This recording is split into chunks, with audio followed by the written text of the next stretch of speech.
Do you want to add a little touch of nature to your betta fish tank? Or maybe you're like me and lack a green thumb when it comes to aquarium plants. Either way, let me introduce you to the Marimo moss ball. Hi, my name is Irene from Aquariumcoop, and the first time I saw one of these things, it was like this fuzzy, velvety, weird green ball in a container of water at my pet store. And I'm like, is this thing alive? And yes, a Marimo moss ball is alive. It's not a plant, it's not a moss, but it's actually a form of green algae.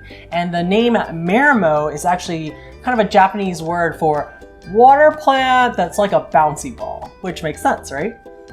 In terms of care requirements, it's really easy. When you take it home, maybe squeeze it out, rinse it a little bit in old aquarium water, drop it in the aquarium, let it rest on the substrate, and that's it pretty much. In fact, it doesn't even need substrate if you have a bare bottom tank. It might float a little bit at first, but once it becomes a little more waterlogged, it should be fine. They do tend to like cooler temperatures, but I have seen people keep them in betta tanks that were like 80 degrees Fahrenheit, and they seem to do just fine.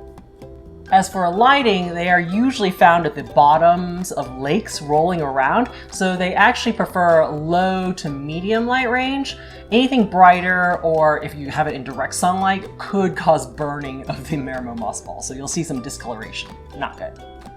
As for fertilizer, they grow very, very slowly, so they really don't eat a lot. They could probably just survive on the nitrogen waste compounds that come from your fish's poop, or if you want to, you can add a little bit of Easy Green, some kind of all-in-one liquid fertilizer that it will consume from the water column.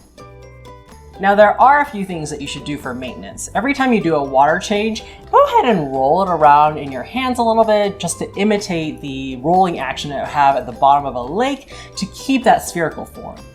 Also, you might want to flip around the Marimo moss ball every once in a while just so the bottom side is not always on the bottom, because you want the algae there to get enough light as well, or else it'll also become discolored.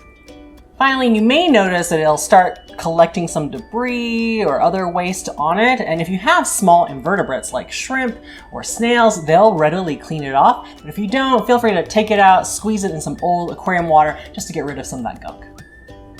If you want to make more Marimo moss balls, propagation is really easy. All you need is a really sharp pair of scissors or a knife, and then cut that ball in half. Go ahead and take the two blobs, roll them around in your hand so they become spherical again, and then you may want to take some cotton sewing thread and then wrap it around a few times so that it'll keep that sphere shape until it grows out a little more. Now, I mentioned before that Marimo moss balls grow very slowly, and supposedly it's like 0.2 inches or 5 millimeters per year.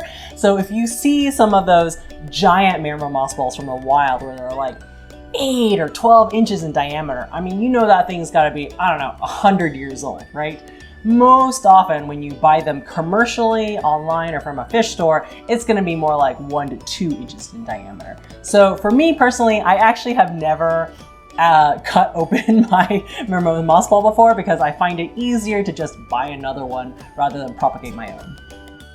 So there are actually several ways you can decorate with Marimo moss balls. Obviously, you can just put it in your betta tank and it'll look really pretty on its own. You could get several of them for a goldfish tank, and because they like to explore things with their mouths so much, they'll be constantly kicking around the Marimo moss balls and keeping them round for you.